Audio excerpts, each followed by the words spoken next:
Assalamualaikum warahmatullahi wabarakatuh. Perkenalkan, saya Della Martina Andriani, nomor induk mahasiswa 2010411157 dari Prodi Manajemen Fakultas Ekonomi dan Bisnis Universitas Muhammadiyah Jember.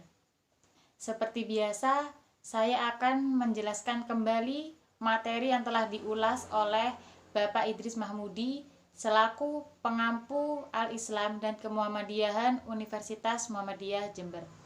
Dan untuk materi yang akan saya jelaskan kembali yaitu tentang perjalanan hidup manusia dari alam arwah atau ruh sampai ke akhirat.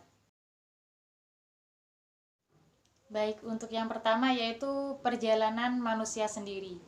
Jika kita pahami perjalanan manusia ada 4 tahap, yaitu yang pertama alam arwah atau ruh, yang kedua alam dunia, yang ketiga alam barzah, dan yang terakhir yaitu alam akhirat. Di sini saya akan menjelaskan kembali yaitu sebenarnya manusia sudah berada di alam arwah atau ruh. Kenapa disebut alam arwah? Karena ruh-ruh manusia sebenarnya sudah ada.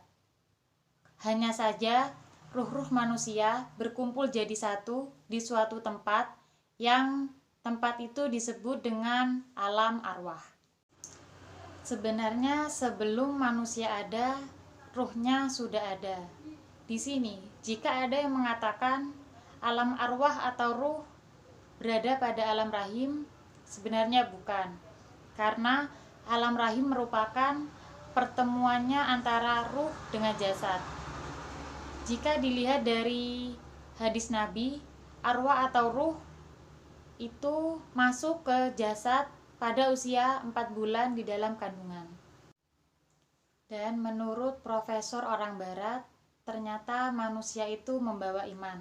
Dan di dalam otaknya terdapat satu ruang kosong yang tidak bisa diisi oleh apapun kecuali dengan agama dan iman.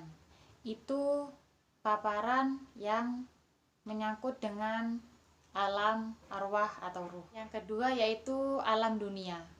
Alam dunia merupakan alam yang serba fana. Fana itu rusak sesaat. Sampai kapan manusia berada di alam dunia? Manusia berada di alam dunia begitu lahir sampai dengan nyawanya dicabut dan ruhnya dikembalikan. Dan di alam dunia inilah yang penting, yaitu di mana manusia dilahirkan bayi fitrah, dan kefitrahannya itu, keagamaannya itu akan diteruskan atau tidak, itu tergantung orang tua. Maka disinilah peran orang tua dibutuhkan dengan sangat penting. Selanjutnya yang ketiga yaitu alam barzah, di mana alam barzah ini seluruh manusia menanti trompet sangkakala yang ditiup oleh malaikat Israfil untuk dibangkitkan dan menuju pada mahsyar. Dan untuk alam yang terakhir yaitu alam akhirat, di mana alam akhirat merupakan alam keabadian yang nantinya manusia akan dipisahkan menurut amal kebaikannya masing-masing. Alam akhirat akan terpecah menjadi 2, yaitu alam surga dan neraka. Dimanapun manusia itu akan berakhir, itu tergantung amal ibadah masing-masing. Untuk poin selanjutnya yaitu ragam orientasi pada manusia. Orientasi yaitu tujuan hidup atau visi hidup. Sebenarnya Allah sudah memiliki tujuan hidup bagi manusia. Dikarenakan manusia juga memiliki nafsu, apalagi di dunia, sedangkan dunia dapat dikatakan mataul hurur, mata keindahan, dan hurur yang menipu.